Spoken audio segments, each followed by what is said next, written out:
বন্ধুরা, তোমরা যে আজকে ভিডিওটা দেখছো সেটা হয়ে গেল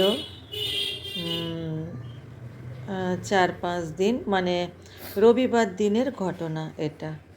তো আজকে আমি অনেকটাই সুস্থ আছি, আজকে আমি অনেকটাই ভালো আছি।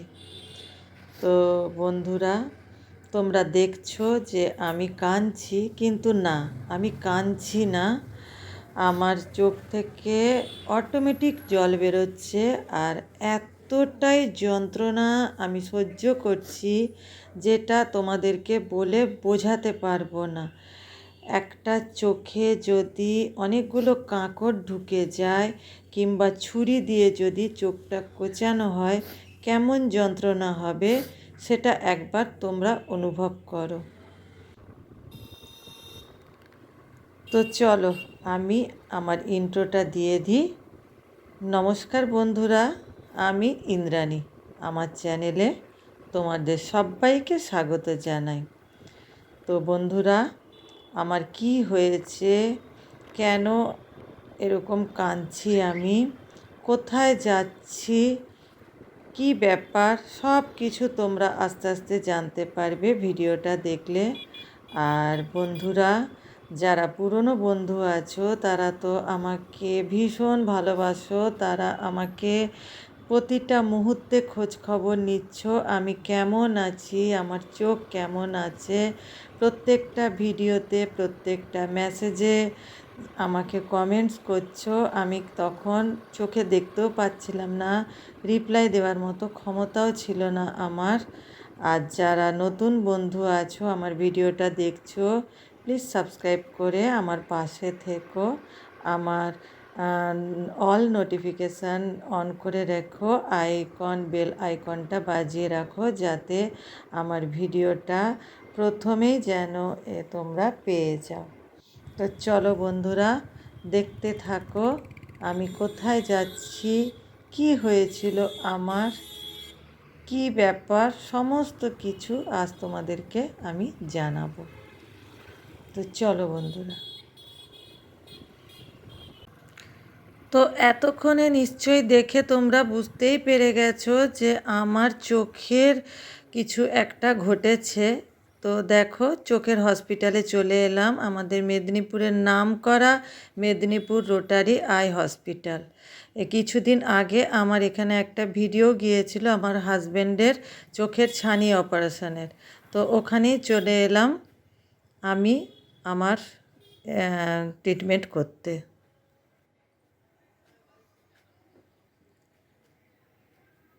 ওই দেখো বন্ধুরা, আমার হাজব্যান্ড গাড়ি পার্কিং করছে।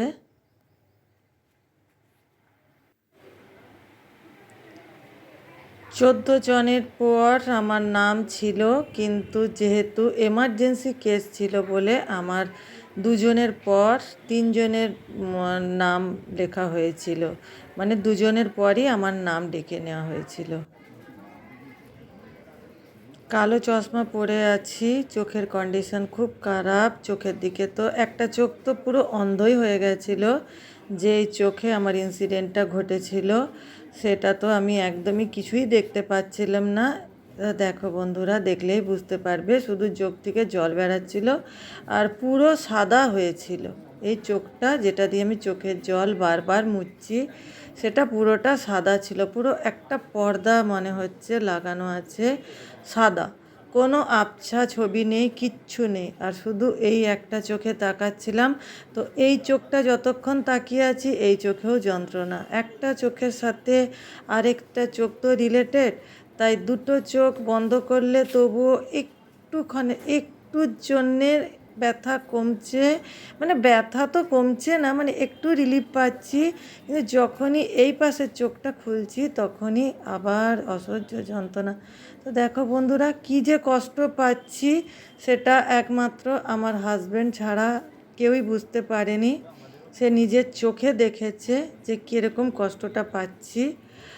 আর যারা ছিলেন ওখানে তারা তো বুঝবেনই কী কষ্ট পাচ্ছিলাম।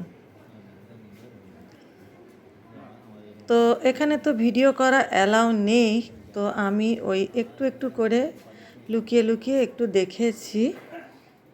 তো যদিও বা ভিডিও করা এখানে পুরোপুরি অ্যালাউ নেই বলে আমি ভিডিও করিনি, পুরো ভিডিও করতে পারিনি। আমাকে ওখানে অ্যাডমিট করে নিয়েছিল, অ্যাডমিট করে 12 ঘন্টার জন্য অবজারভেশনে রাখবেও বলেছিল, কিন্তু যেহেতু আমাদের সামনে বাড়ি তো তার জন্য আমাকে রিলিজ করে দেওয়া হয়েছিল।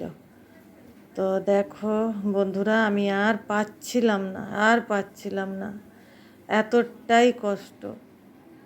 আমার হাজব্যান্ডের কাঁধে মাথা রেখে শুয়েছিলাম। কি বলবো, তোমরা যদি অনুভব করতে পারো তো অনুভব করতে পারবে যে কষ্টটা কি।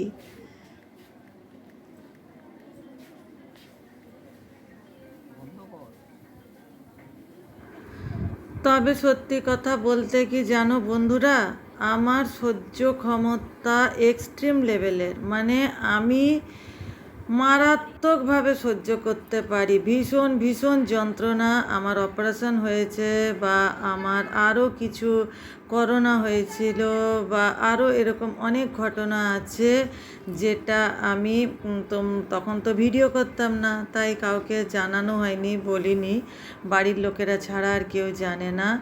তো আমি এক্সট্রিম লেভেলের যন্ত্রণা সহ্য করতে পারি। তো জানি না, এটা ভগবান হয়তো আমাকে সেই সহ্য ক্ষমতাটা দিয়েছে যে আমি যেন সহ্য করতে পারি।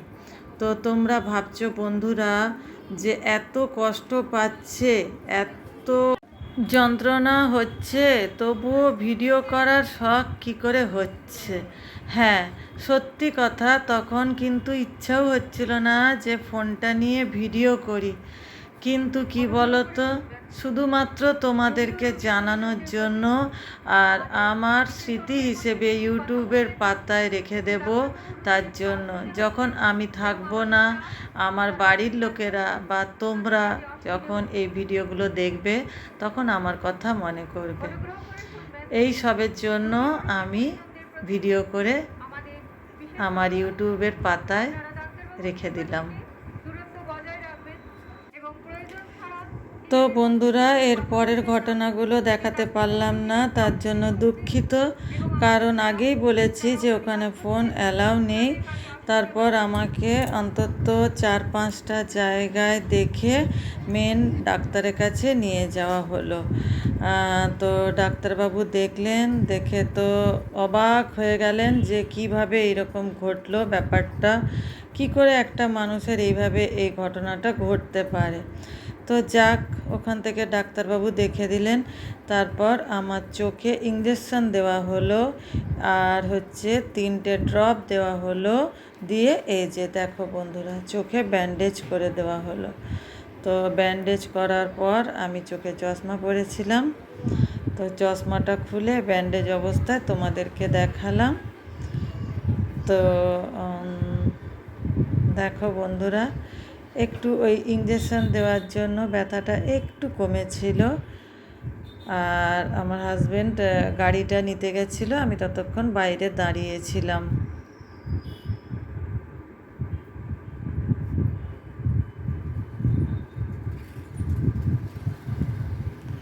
তো ওখানে আমাকে সবাই কি বলছিল জানো, যখন আমাকে ইঞ্জেকশন দিচ্ছিল আমি ড্যাব ড্যাব করে ওই অন্য আরেকটা চোখ দিয়ে তাকাচ্ছিলাম। বলো, আপনার কি ভয় লাগছে না? ইঞ্জেকশন দেওয়া হচ্ছে, আপনি তাকিয়ে আছেন, চোখ বন্ধ করুন। আমি বলছি না, আমার এইসব ভয় লাগেই না। তো আমার চোখে যে ইঞ্জেকশন দিল বন্ধুরা, বিশ্বাস করো একটুও ব্যথা লাগেনি, মানে এতটাই আমি সহ্য করতে পারি। ওই দেখো আমার হাজব্যান্ড হেলমেট পরে নিল, দিয়ে গাড়ি নিয়ে আসছে, আমি গাড়ি চেপে সোজা আমরা বাড়ির দিকে রওনা দেব এবারে।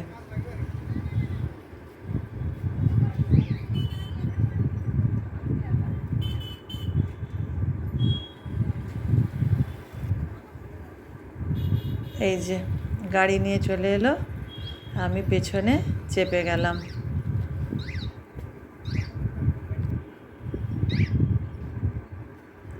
তো চলো বন্ধুরা, এবার আমি বাড়ি পৌঁছে তোমাদেরকে পুরো ঘটনাটাই বলবো। কি হয়েছিল, কেন হয়েছিল, কি ব্যাপার সব কিছু বলবো। তো দেখো বন্ধুরা, কথা বলতে পারছি না। আমি বাড়ি ফিরে এলাম, ওখানে আমাকে অ্যাডমিট করে দিয়েছিল। আর হচ্ছে আমাকে বলেছিল যে কি কথা বলছি আমি নিজেও বুঝতে পারছি না। তো ওখানে আমি কোনো কথা বলতে পারিনি, কারণ ওখানে ফোন অ্যালাউ নেই, ভিডিও করা অ্যালাউ নেই। তাও যেটুকু তুলেছি তোমাদের কাছে তো শেয়ার করেছি, মানে করব, শেয়ার করব। এটা যেহেতু বাড়ি ফিরে এসেছি, তার জন্য ভিডিওর লাস্টে এই ক্লিপটা দেবো, এই জন্য বললাম। তো দেখো বন্ধুরা, ব্যান্ডেজ করে দিয়েছে আমাকে, ওখানে একটা ইঞ্জেকশন দিয়েছে, আর বোধহয় 3টে ড্রপ দিয়েছিল, দিয়ে চোখে ব্যান্ডেজ করে দিয়েছে। বলেছে 24 ঘন্টা রাখতে। কালকে আজকে সকালে বোধহয় 9টা না 8:30 9টার দিকে করেছিল।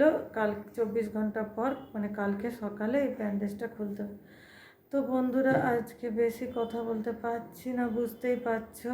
তোমরাও ভাববে যে এত অসুস্থতার মধ্যেও ভিডিও করছে। তো হ্যাঁ বন্ধুরা, কিছু কিছু বন্ধুরা আছে যারা আমাকে খুব ভালোবাসে, যারা আমাকে নিয়ে খুব চিন্তা করে। তো তাদেরকে আমি যেহেতু ব্লগ ভিডিও বানাই, তো তাদেরকে শেয়ার করার জন্য আমি ভিডিওটা বানিয়েছি। আর হ্যাঁ, আমার একটা স্মৃতি রয়ে যাবে যে আমার যখন এরকম হয়েছিল, কি করে হয়েছিল, আমি তোমাদেরকে কিছু বলতে পারিনি, এখন বলছি কি হয়েছিল ব্যাপারটা। আমার নাতনি এসেছিল, তোমরা নিশ্চয়ই কালকে লাইভে ওর কথাবার্তা শুনেছিলে। সেই নাতনির সঙ্গে খেলছিলাম, খেলতে খেলতে নাতনির কথা এত মিষ্টি, এত মজার মজার কথা বলছিল, এত হাসতাম, হাসতে হাসতে কীভাবে যাই না এরকম করে চোখে লেগে গেল হাত, মানে এরকম করে হয়তো মুখটা ঢাকা দিচ্ছিলাম না কি করছিলাম জানি না, পুরো চোখে হাতটা লেগে সেকেন্ডের মধ্যে, মানে ডাক্তার বলেছেন যে নোখ নোখ লেগে ভেতরের যে সাদা, চোখের ভেতরের যে সাদা অংশটা, সেই অংশের মধ্যে নোখটা লেগে চেরা হয়ে গেছে। ভাগ্যিস মণিটাই চেরা হয়নি, মণিটা চেরা হয়ে গেলে মনে অন্ধই হয়ে যেতাম। সাদা অংশটা চেরা হয়ে গেছে। এবার অত রাত্রে 9টা 9:30টার সময় বোধহয় হয়েছিল, তো ঘড়ি তো দেখিনি। তো ওই সময় তো ধরো আমি, ডাক্তারও নেই, আর আমার হাজব্যান্ডও বিশ্বাস করছে না। সবাই বলছে যে এমনি চোখে লেগে গেছে, চোখে লাগলে যেমন হয় আঙুল লেগে গেলে ঠান্ডা জলের ঝাপটা দিতে। তো ঠান্ডা জলের ঝাপটা সারাক্ষণ দিচ্ছি, আর প্রচণ্ড যন্ত্রণা, প্রচণ্ড যন্ত্রণা। তার মধ্যে নাতনিকে আমি খাইয়েওছি, নাতনির সঙ্গে আবার খেলেওছি, ওই অবস্থাতে চোখ দিয়ে কিন্তু অনর্গল জল বেরিয়ে যাচ্ছিলো। আজকে সকালে উঠে আর আমি চোখে তাকাতে পারিনি, সারা রাত যন্ত্রণায় ছটকেছি, কাউকে কিছু বলিনি, নিজে সারা রাত যন্ত্রণায় ছটকেছি, আর চোখ দিয়ে জল বেরিয়ে গেছে। তারপর সকাল হতে আমার হাজব্যান্ড আমাকে হাসপাতালে নিয়ে গেছে, তোমরা নিশ্চয়ই দেখেছো। মানে আমি এই ভিডিওটা তো পরে বানাচ্ছি, বাড়ি ফিরে এসে এডিট করার সময় ওগুলো আগে দেবো, নিশ্চয়ই দেখেছো। তো হসপিটালে কোনো কথা বলতে পারিনি, কোনো কথা অ্যালাউ ছিল না, ভিডিও করা অ্যালাউ ছিল না। তো যাই হোক, এবারে বাড়ি পৌঁছেছি। এখন বলেছেন যে 7 দিন রেস্ট, ডাক্তার বলেছেন। কালকে তো দাঁতের ব্যথা, কালকে দাঁত তোলার ডেট ছিল। কালকে দাঁতের জন্য কালকে ডাক্তারকে বলে রিকোয়েস্ট করে কালকে এত তাড়াতাড়ি ডেট নিলাম। কালকে সে দাঁতও এখন তুলতে পারবো না, কারণ 7 দিন রেস্টে থাকতে হবে। তো এই তো বন্ধুরা, কি আর বলবো। তো ওখানে আমাকে সবাই বলছিল আপনার সহ্য ক্ষমতাকে নমস্কার, আপনার মারাত্মক সহ্য ক্ষমতা, মানে ব্লাড, কি বলবো, ব্লাড হেমারেজই ধরতে গেলে, মানে চোখে চেরা হয়ে গিয়ে সাদা অংশে, চোখে তো ব্লাড তো আর চোখ বাইরে থেকে দেখা যাবে না, ভেতর থেকে ব্লাড হেমারেজ হচ্ছিল চোখে। এবার যত বেলা বেড়েছে, মানে কাল রাত থেকে আর সকাল পর্যন্ত আস্তে আস্তে ওই সাদা অংশের চেরা ভাবটা বেড়েই যাচ্ছিল, ওই জন্য এত ব্যথা করছিল। তো ঠিক আছে, আজকে এত বেশি কথা বলা বারণ আমার। একটা চোখ দুটো চোখের সঙ্গে কানেকশান আছে, তো ওই জন্য এই চোখটা বন্ধ, এই চোখটা রেস্ট বলে এই চোখটাকে আমাকে রেস্ট দিতে। তো ঠিক আছে বন্ধুরা, এখনের মতো আসছি, টাটা। পরে যদি আবার কোনো ভিডিও করি তো ভিডিও ক্লিপ যোগ করে দেবো। ঠিক আছে বন্ধুরা, সব ভালো থেকো, সুস্থ থেকো, টাটা।